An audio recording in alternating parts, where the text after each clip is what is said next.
너도 한 번쯤은 왜 하나님께서 사탄을 그냥 죽여서 사람들이 더 이상 죄를 짓지 않게 하지 않으셨는지 스스로에게 물어본 적 있지? 세상에 이렇게 많은 악이 있는데 정말로 하나님이 전능하시다면 왜 사탄이 아직도 살아있을까? 왜 하나님은 악마가 계속 속이도록 내버려 두시는 걸까? 그 존재는 계속해서 인류에게 유혹과 거짓, 그리고 고통을 가져다 주고 있어. 우리는 하나님이 거룩하시고 악을 미워하신다는 것을 알고 있지. 그렇다면 왜 하나님께서는 한순간에 사탄을 완전히 멸망시키지 않으실까? 사실 주님께서는 그럴 수 있으시잖아. 한마디만 하셔도 하나님께서는 사탄을 영원히 사라지게 하실 수 있는데 그렇게 하지 않으셨어. 바로 이것이 오늘 이 영상에서 우리가 다룰 신비야. 사실 이 질문에 대한 답은 단순히 예, 아니면 아니오로만 설명할 수 있는 게 아니야. 오히려 우리가 성경을 펼쳐보면 하나님께서 왜 사탄과 타락한 천사들을 영원히 제거하지 않으셨는지에 대한 더 깊은 이유가 있다는 것을 알 수 있어. 이 영상에서는 하나님의 영원한 계획을 더 잘 이해할 수 있을 거야. 그리고 왜 악조차도 하늘이 정한 한계가 있는지 알게 될 거야. 그리고 네가 주님을 믿는다면 아래 댓글을 남길 수 있어.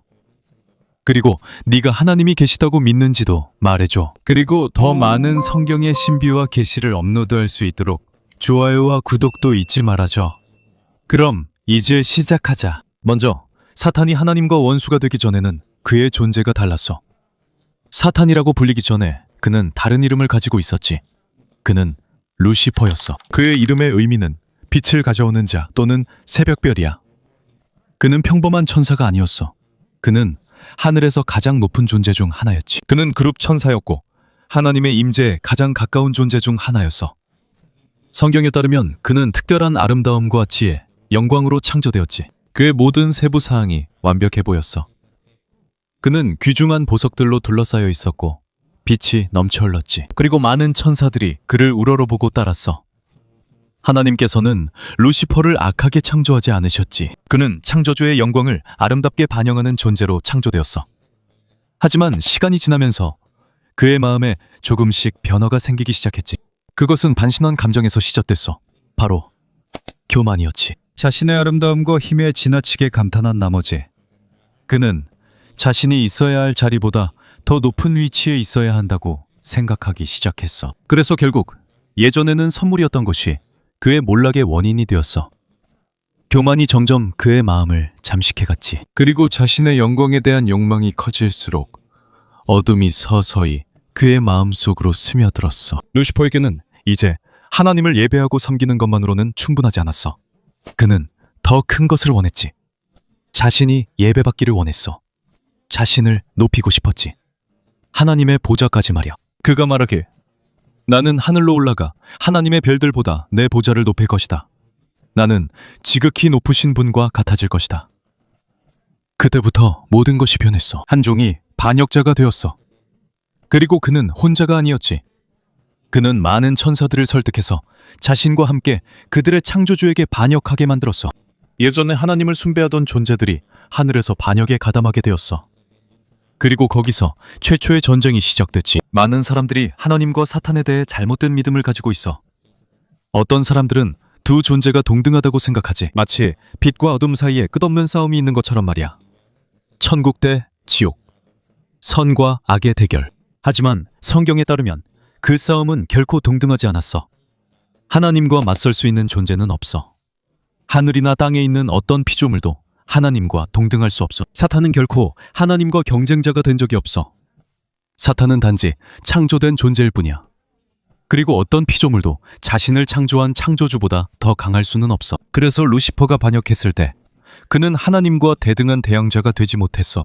사실 그가 빛에서 돌아선 순간부터 이미 패배한 거야. 선과 악의 힘이 균형을 이룬다는 생각은 성경에서 온 것이 아니야. 이런 생각은 주로 영화나 철학, 그리고 사람들이 만들어낸 이야기에서 더 자주 나와. 하지만 하나님의 왕국에서는 오직 한 분만이 진정으로 전능하신 분이야. 하나님은 자신이 이길지 아닐지 알기 위해 싸우시는 분이 아니야. 하나님은 이미 예전부터 승리하셨어. 그리고 루시퍼의 반역은 이미 끝이 정해져 있어. 요한계시록에서는 하늘에서의 전쟁이 분명하게 묘사되어 있어. 전투가 벌어졌고 미카엘과 그의 천사들이 용과 맞서 싸웠어. 그리고 사탄도 자신의 타락한 천사들과 함께 맞서 싸웠어. 사탄은 혼자 온 게 아니었어. 그에게는 군대가 있었지만 반대편에는 왕국의 수호자가 일어섰어. 그리고 미카엘 대천사, 충성의 전사이자 천성의 군대의 지휘관, 하나님의 백성을 지키는 수호자였어. 그리고 하늘에서 반란이 일어났을 때 미카엘은 그의 불타는 검을 들고 일어섰어. 그는 하나님의 왕국을 지키기 위해 하늘의 군대를 소집해서 창조된 세계에서 일어난 가장 큰 배신에 맞섰어. 사실 모든 것의 결말은 이미 기록되어 있어. 하늘에서 긴장이 고조되는 가운데 충성스러운 천사들의 군대가 미카엘 뒤에 자리 잡았어. 그들은 창조된 세계에서 가장 중요한 전투를 위해 준비하고 있었지. 하지만 반란이 아무리 커도 결과는 하나뿐이야. 이미 오래전에 기록되어 있었지. 요한계시록에 따르면 그들은 승리하지 못했고 하늘에는 더 이상 그들을 위한 자리가 없었어. 그리고 그 큰 용, 곧 마귀라고도 하고 사탄이라고도 불리는 옛뱀이 온 세상을 속이는 자로서 쫓겨났어. 그는 자기의 천사들과 함께 땅으로 쫓겨났어. 거기서 사탄의 첫 번째 추락이 끝났지. 그는 패배했고 그를 따르던 모든 천사들도 함께 추락했어. 루시퍼는 자신의 창조주를 상대로 결코 이길 기회가 없었지. 한때 가장 빛나던 천사가 쫓겨난 반역자가 되었어. 그리고 이 점을 주목해봐. 전장에서는 하나님께서 직접 싸우신 게 아니야. 그분은 굳이 내려와서 사탄과 싸울 필요가 없었어. 미카엘의 충성스러운 천사들이 하늘의 명령을 실행했지. 그리고 그건 깊은 의미가 있어. 그건 하나님이 사탄과 힘겨루기를 할 필요가 없다는 걸 보여줘. 그만큼 둘 사이의 격차가 크다는 거야. 루시퍼의 추락은 공정한 싸움이 아니었어. 그건 심판이었지. 하나님 나라에서 쫓겨난 거야. 그리고 그때부터 반역자들의 추방이 시작됐어. 하지만 질문은 진짜 타락한 천사들은 누구냐는 거야. 그들이 하늘에서 쫓겨난 후 사탄은 그를 따르던 천사들과 함께 추락했어. 그들이 바로 우리가 타락한 천사라고 부르는 존재들이야. 원래는 하나님의 임재 안에 있었지만 이제는 어둠 속에 있어. 하늘에서 하나님을 찬양하던 존재들이 이제는 인류의 적이 되었어. 그리고 바로 이 부분에서 많은 사람들이 혼란스러워하지. 어떤 사람들은 사탄, 악령, 그리고 타락한 천사가 모두 같은 존재라고 생각해. 하지만 성경에 따르면 이들 사이에는 분명한 차이가 있어. 타락한 천사들은 원래 진짜 천사였어. 그들은 거룩하게 창조되었고 하늘에 살았지. 그리고 루시퍼의 반란에 동참하게 되었어. 그래서 루시퍼가 타락할 때 그들도 그와 함께 타락했어. 하지만 그들이 하나님 나라에서 쫓겨났어도 그들의 영적인 본성은 사라지지 않았어. 여전히 힘이 있고 지능도 있어. 그리고 여전히 행동할 수 있어. 그들에게서 사라진 건 하늘에서의 자리뿐이야. 하지만 이 점을 기억해. 그들은 악령이 된 게 아니야. 그건 다른 거야. 그렇다면 이제 악령들은 누구일까? 타락한 천사가 악령이 아니라면 도대체 그들은 누구일까? 사실 성경에서는 악령들이 정확히 어디서 왔는지 직접적으로 설명하지 않아. 하지만 한 가지는 분명해. 악령들은 육체가 없는 영적인 존재야. 그들은 하늘에 속하지도 않아. 하지만 인간의 세계에 완전히 속한 것도 아니야. 그들은 마치 정착할 곳이 없는 떠도는 영들 같아. 그래서 항상 들어갈 수 있는 몸을 찾고 있지. 이것이 바로 예수님께서 여러 번 사람들에게서 악마를 쫓아내신 이유야. 악마들은 물리적인 세계에서 움직이기 위해 몸이 필요하거든. 누가복음에는 게라사 지방에서 많은 악마에게 사로잡힌 한 남자가 나와 예수님께서 그 악마들을 쫓아내시자 악마들이 애원했지. 그들은 우리를 깊은 곳으로 보내지 마십시오 라고 했어. 대신에 그들은 자신들을 돼지떼 속으로 들어가게 해달라고 부탁했지. 그리고 거기서 우리는 그들의 상태를 볼 수 있어. 그들은 떠돌아다니고 있었지. 머물 곳을 찾고 있었고 지배할 수 있는 사람을 찾고 있었어. 하지만 타락한 천사들은 달라. 그들은 몸을 찾지 않아. 그들은 더 높은 계급을 가지고 있어. 그들은 한때 천상의 질서의 일부였기 때문에 여전히 계급, 조직, 그리고 영향력을 가지고 있어. 그들은 아무 방향 없이 움직이지 않아. 그들만의 시스템이 있고 계획이 있어. 그리고 이것이 바로 사도 바울이 말한 것이야. 우리의 싸움은 혈과 육에 대한 것이 아니라 통치자들과 권세들과 어둠의 세상 주관자들과 악한 영적 세력에 대한 것이야. 여기서 말하는 통치자들과 권세들은 타락한 천사들이야. 그들은 단순히 사람을 겁주는 존재가 아니야. 그들은 왕국, 체제, 문화, 정부, 심지어 세상의 방향에도 영향을 미쳐. 악마들은 주로 개인을 공격하는 반면 타락한 천사들은 더 넓은 범위에서 활동해. 영적 세계의 그림자 지배자들 같은 존재야. 하지만 여기서 질문이 더 깊어져. 하나님이 이 모든 걸 아신다면 왜 그들을 남겨두셨을까? 왜 하나님은 반역 직후 그들을 바로 멸망시키지 않으셨을까? 대신 그들은 이 땅에 내쫓겼어. 그리고 그때부터 전쟁터는 더 이상 하늘이 아니라 인간의 세상에 있게 되었지. 그리고 그걸 이해하려면 먼저 아주 중요한 사실을 알아야 해. 영들은 인간의 육체처럼 죽지 않는다는 거야. 예수님께서 직접 하나님은 영이시라고 말씀하셨어. 그리고 하나님이 천사들을 창조하실 때 그들을 영적인 존재로 만드셨어. 즉, 그들은 우리처럼 늙거나 다치거나 죽는 육체가 없다는 뜻이야. 천사들은 영적인 존재이기 때문에 그들의 본성은 인간과 달라. 그들은 우리처럼 육체가 죽는 것이 아니야. 그래서 사탄은 사람들이 생각하는 방식대로 그냥 사라질 수 없어. 그는 늙거나 병들거나 죽는 인간이 아니야. 그는 영이야. 그리고 영적 세계는 물리적 세계와 같은 규칙을 따르지 않아. 하지만 사탄이 아직 완전히 심판받지 않은 데에는 더 깊은 이유가 있어. 하나님은 완전히 공의로우신 분이야. 그리고 그분의 완벽한 정의 안에서는 어떤 존재도 심판 없이 그냥 파괴되지 않아. 모든 것에는 정해진 때가 있어. 사탄조차도. 그의 최종 심판의 날은 아직 오지 않았어.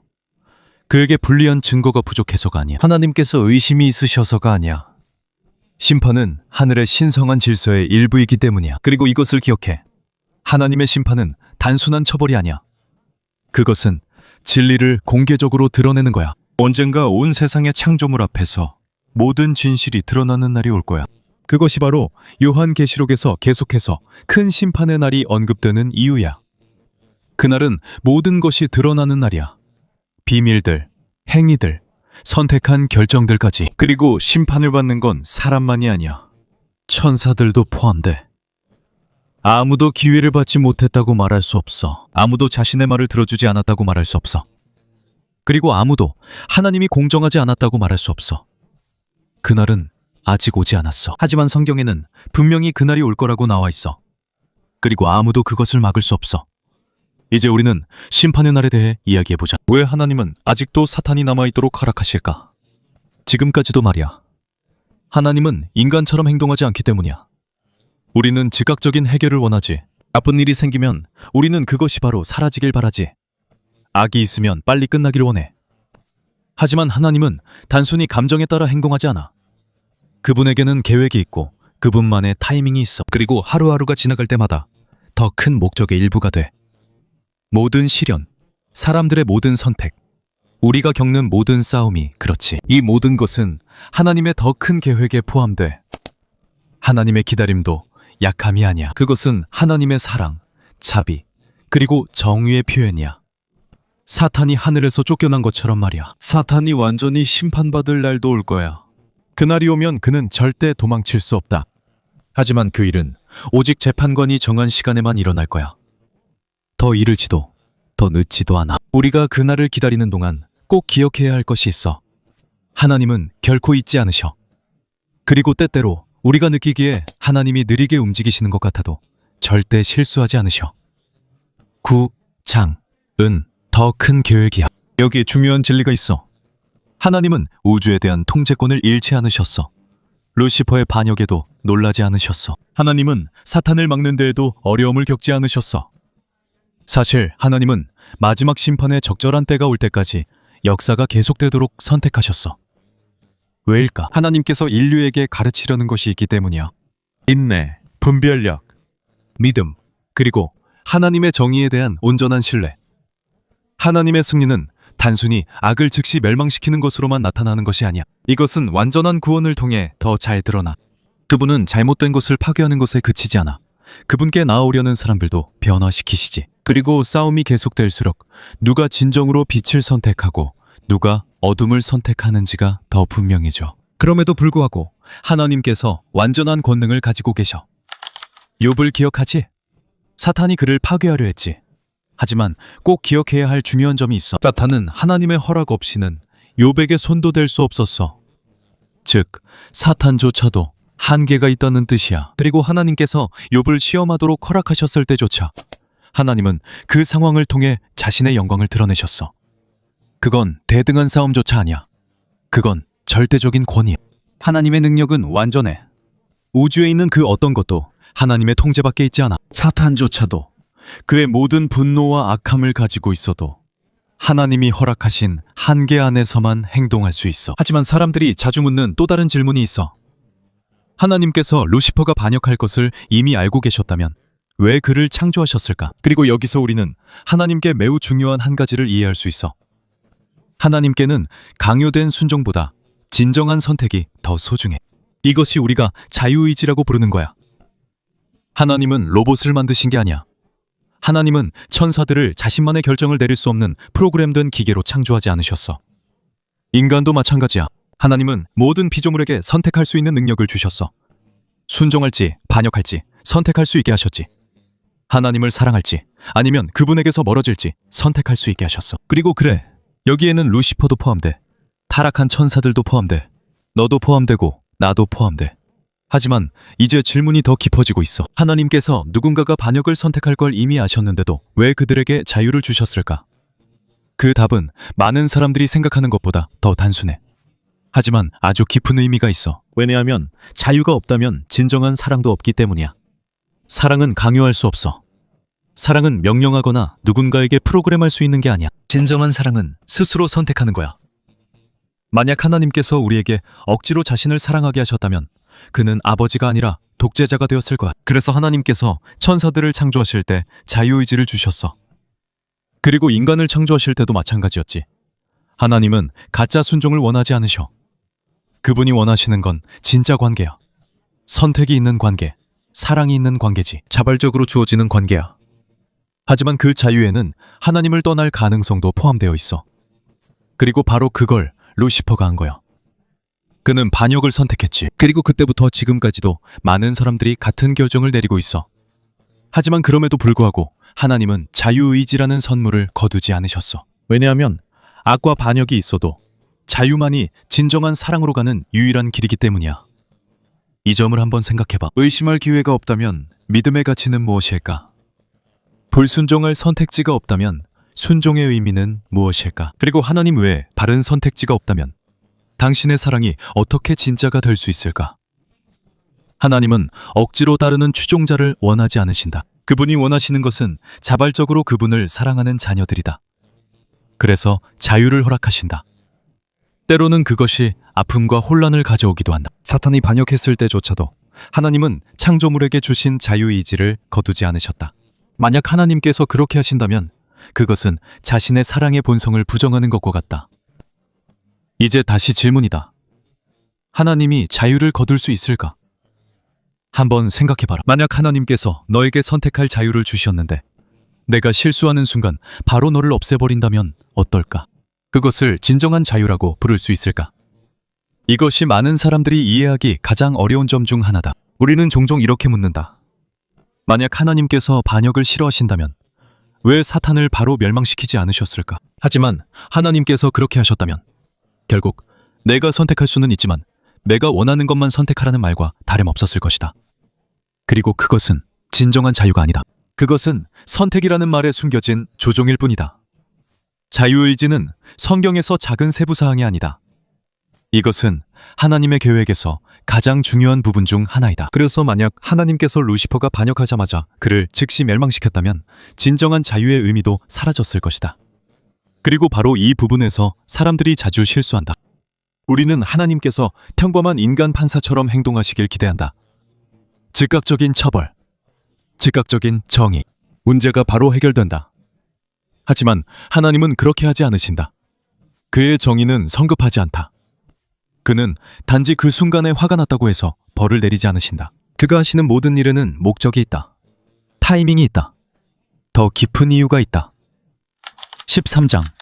왜 하나님은 바로 벌을 내리지 않으시는가? 이것이 바로 하나님께서 사탄과 그의 반역한 천사들을 즉시 멸망시키지 않으신 이유다. 왜냐하면 모든 잘못된 결정이 즉시 파멸로 이어진다면 자유의지의 진정한 가치가 사라지기 때문이다. 잘못된 선택마다 즉각적으로 지워진다면 자유의 의미가 무엇이겠는가? 그리고 하나님을 거스르는 결정조차도 하나님께서는 허락하신다. 그분이 악에 동의해서가 아니라 그분이 직접 만드신 설계의 충실하시기 때문이다. 그리고 이것이 받아들이기 가장 어려운 점 중 하나다. 하나님이 주신 자유는 혼란을 가져올 수도 있다. 이 자유는 선을 위해서도 악을 위해서도 사용할 수 있다. 하지만 그럼에도 불구하고 하나님은 계속해서 자유를 주신다. 하나님의 사랑은 사람을 통제하려는 것이 아니다. 하나님이 원하시는 것은 그 사람의 마음이 변화되는 것이다. 그리고 진정한 변화는 두려움에서 오는 것이 아니다.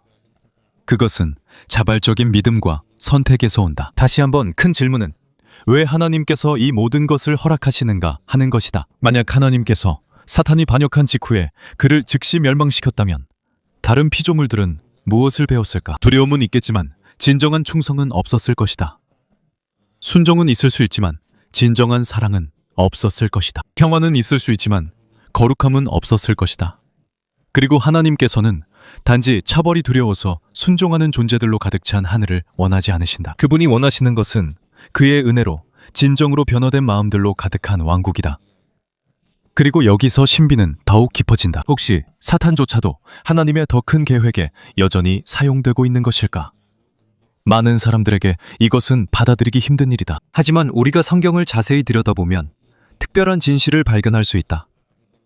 하나님께서 악을 원하셔서가 아니다. 하나님께서 사탄에게 동의하셔서가 아니다. 오히려 하나님의 권능이 너무나도 크기 때문이다. 하나님께서는 어떤 계획이라도 자신의 영광을 위해 사용하실 수 있다.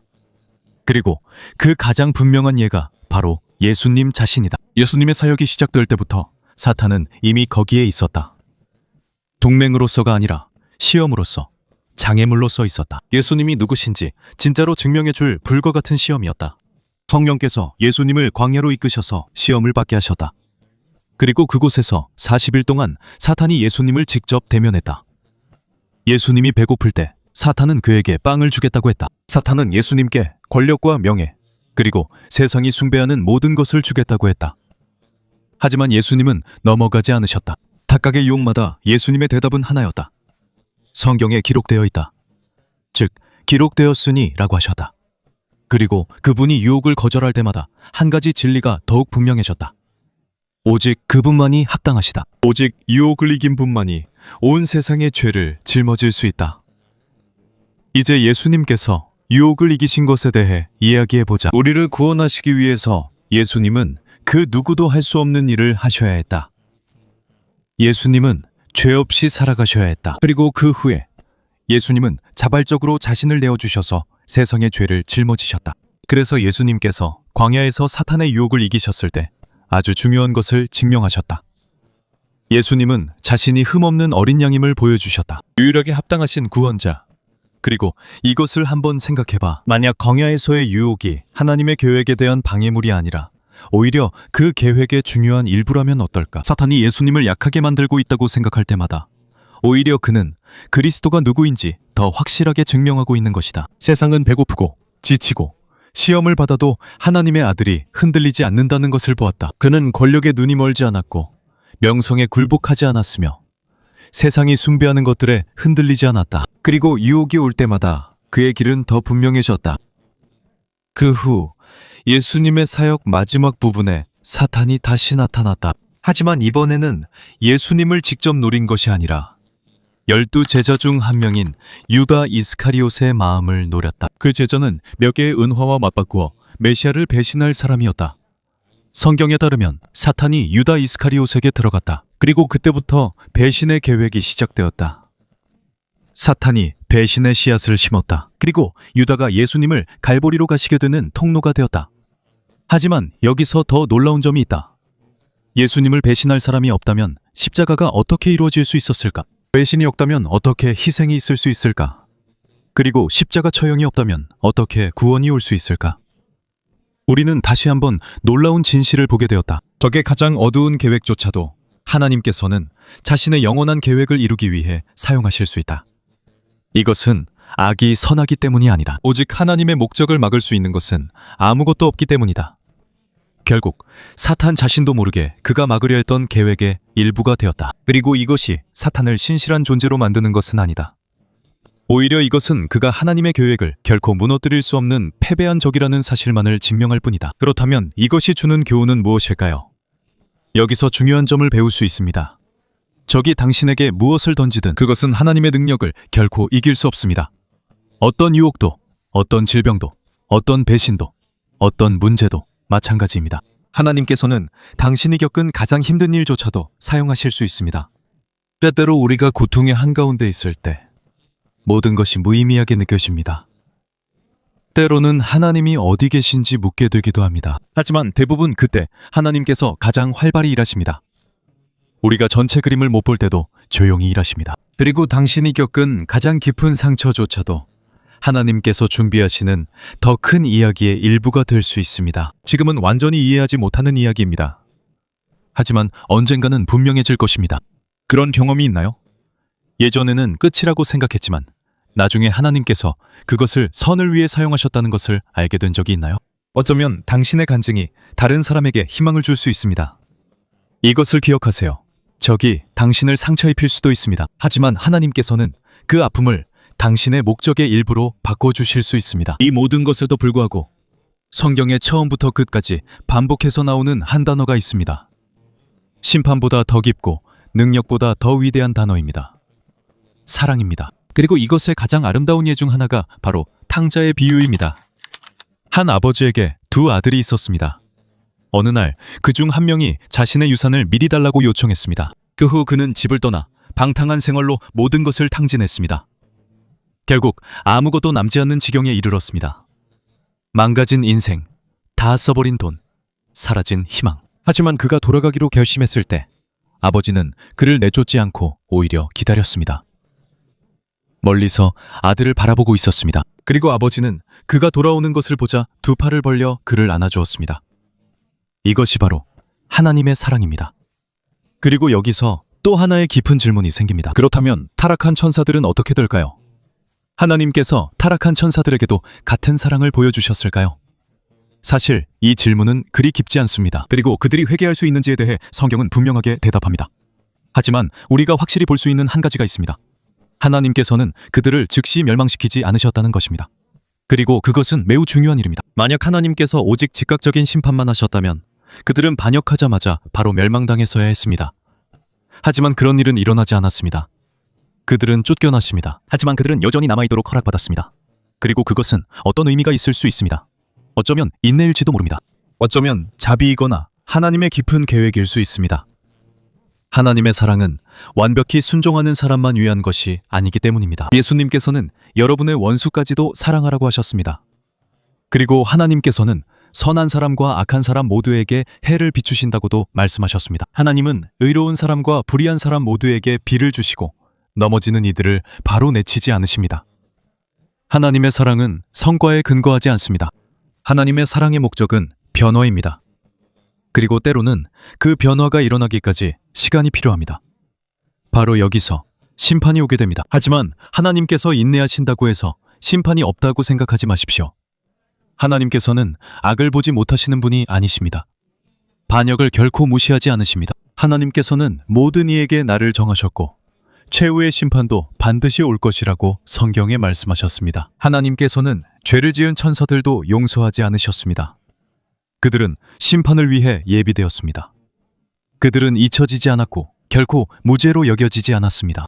그들은 정해진 시간을 기다리고 있을 뿐이며 하늘의 영원한 법정도 준비되어 있습니다.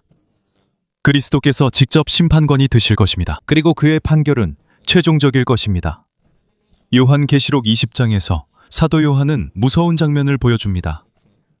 크고 흰 보좌, 책들이 열립니다. 그리고 모든 영혼이 하나님 앞에 서서 그들의 행위에 따라 심판을 받습니다. 그리고 그날은 단순한 상징이 아닙니다. 그것은 약속입니다. 그리고 또한 경고입니다. 사탄이 최후의 심판에 서게 될 날이 올 것입니다. 그의 천사들, 그리고 빛보다 어둠을 선택한 모든 사람들. 하지만 더 중요한 것이 있습니다. 하나님의 계획의 결말은 단순한 처벌이 아닙니다. 그것은 회복입니다. 하나님은 단지 악을 파괴하시는 것만이 아닙니다. 망가진 모든 것을 고치십니다. 더럽혀진 것을 깨끗하게 하십니다. 상처 입은 자를 치유하십니다. 하나님은 모든 잘못을 바로잡으시며 언젠가 사탄이 완전히 패배할 날이 올 것입니다. 분열과 죽음, 그리고 파괴를 가져온 그 원수는 영원히 심판을 받을 것입니다. 이 모든 일이 끝난 후 기억해야 할 진실이 있습니다. 하나님은 이미 승리하셨고, 우리는 그 결과를 기다리는 것이 아닙니다. 이미 일어난 일입니다. 십자가에서 예수님은 죄만 이기신 것이 아닙니다. 원수도 이기셨습니다. 그래서 지금 어둠이 여전히 강해 보일지라도 이 모든 것은 잠시뿐입니다. 그리스도께서 여전히 다스리고 계십니다. 그분의 보좌는 흔들리지 않습니다. 그분의 약속은 실패하지 않습니다. 그리고 당신이 그분 안에 있다면 당신도 그 승리에 함께하는 것입니다. 단순한 구경꾼이 아니라 하나님의 자녀로서, 그리스도의 몸의 한 부분으로서 원수가 완전히 무너질 때까지 굳건히 설 것입니다.